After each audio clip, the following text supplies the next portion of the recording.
Hi అండి అందరికీ. ఇవాళ మా ఇంట్లో ఏందో తెలుసా, రాగి సంగటి, శనక్కాయల పచ్చడి చేసా. రాగి సంగటి చూసారా ఎంత బాగుందో, మెత్తగా.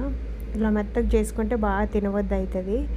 అట్లనే రోట్లో దంచిన శనక్కాయల పచ్చడి చాలా అంటే చాలా చాలా బాగుంటుంది, సూపర్ టేస్ట్. అట్లనే దాంట్లోకి గుడ్డు పొరటు వేసాం. సూపర్ అంటే సూపర్ కాంబినేషన్ ఇవి మూడు. నాకైతే చాలా చాలా ఇష్టము. నేనైతే చాలా బాగా తింటాను ఇదైతే. ఒక్కసారి మీరు కూడా చేసుకొని తిని చూసి ట్రై చేయండి. మా కడప స్టైల్లో శనక్కాయల పచ్చడి కానీ తిన్నారంటే మళ్ళీ మర్చిపోలేరు. దీంట్లో కొంచెం నెయ్యి వేసుకుంటే ఇంకా చాలా బాగుంటుంది. శనక్కాయల పచ్చడికి సంగటికి దాంట్లో కొంచెం నెయ్యి వేసుకొని తినేవాళ్ళు ఎంతమంది ఉన్నారో కామెంట్ చేయండి, ఓకేనా?